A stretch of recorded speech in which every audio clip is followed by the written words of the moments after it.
Hi guys, my name is Danny James and these are some effect ideas that you can apply on your music videos on After Effects. Let's get into the video. This is the final result of what we are recreating. Just some transitions, some artificial rain, some Holocaust effects and all that. We'll be starting on a new comp. Start by putting the small strobe glow on the chains and the watches. Make sure you are rendering at full. Double click your clip so that it takes you to our layers. Get the rotoscope tool and try to highlight the jewelry on the artists. Once that process is done, go back to your comp layer, pick your selection tool, Ctrl D to duplicate this layer, delete the roto brush from the layer beneath, go to your effects, add a glow. I recommend using a universe glow or sapphire glow, not the inbuilt glow. Once you add the universe glow, increase the intensity to around 2. You can also do the same for the width, put it around 2, and now we have something shiny. And then go back to your effects, add a strobe. We want these to strobe on and off. Put it right there. Make sure it operates on making the layer transparent. Put the layer duration at something like 0.06. And then make sure the period is double that amount, so 0.12. If we play it back, you see that it strobes on and off. This is a bit too quick. I'll reduce that to 0.08, 0.16. That's double the amount. Yeah, this is a bit more subtle. Next will be a freeze frame transition. So right on the first frame of the next clip, hit Ctrl D, right click, go to time and freeze that frame. Take your pen tool, zoom in a bit closer, then choose an object that you're going to mask. I'll go with this vehicle for now.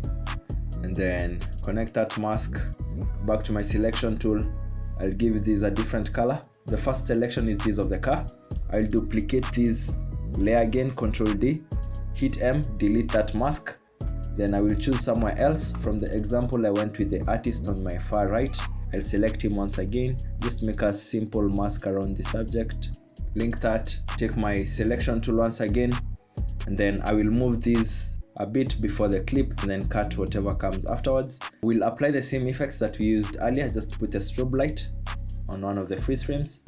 Make sure it operates on color this time and the color is white.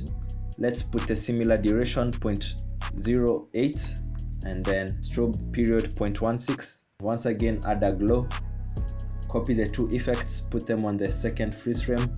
Find the random strobe probability, increase that value so that either of them can be glowing or strobing while the other is not. And now it should, yeah, so this looks even better. I've renamed my layers once again so that it's a bit more clear. Right before this second clip comes in, we will split this layer, and then the clip that is right next to it, we'll put it above the one that is going to play after. So let me just make sure they are color coordinated. So from this clip, hit Ctrl D, right click, freeze the frame. I will make a quick selection on the subject. Once you're done selecting the subject, if we try to scale this up, the subject doesn't really get out of the frame. So get your anchor point tool, move the anchor point somewhere around here. And now if I hit S or try to scale up, the subject goes out of the frame very efficiently. So I'll add a keyframe, go later in time, scale it so that it's out of this frame. Make sure it's on easy ease. We need to do more or less the same for this clip that is underneath. So I will change the anchor point position to this corner so that you can rotate it from this axis. Add a keyframe for rotation, go later in time, rotate the clip downwards, hit F9. If we play it back, there is a little bit of polishing that is required.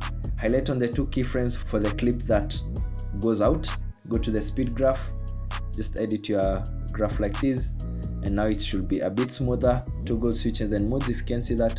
Add motion blur for the two layers that we just worked on, like that. So we can even extend the second keyframe for the subject so that it goes out a bit slowly. To add the artificial rain, you can create an adjustment layer, place it on top. I want it to appear from this second clip up to the end of this clip over here. Give it a different color. Go to your effects, add CC rainfall. You can change the wind or increase the wind. You can increase the amount of drops that you want on your screen. So that's how you add the artificial rain. I'll now show you how to add the Holocaust kind of look. double click on your clip so that it takes you to a layers panel, rotoscope the subject. So back on our comp, here's our selection.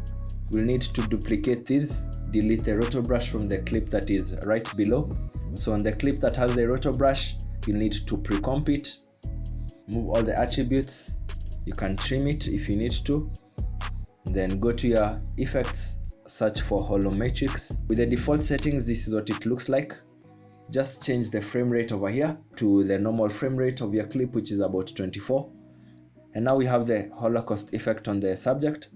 What you need to do is that you will duplicate this, delete Holo from the clip that is above, and for the clip that is below, hit P, add a position keyframe, make it start there, and as time goes by, you push it to the right hand side. And yeah, that's it from me today. I hope you did enjoy this tutorial as much as I did prepping it for you. Feel free to check out my website at dannyjames.co for preset packs and LUTs to level up your visuals. My name is Danny James. See you guys on the next tutorial. Peace.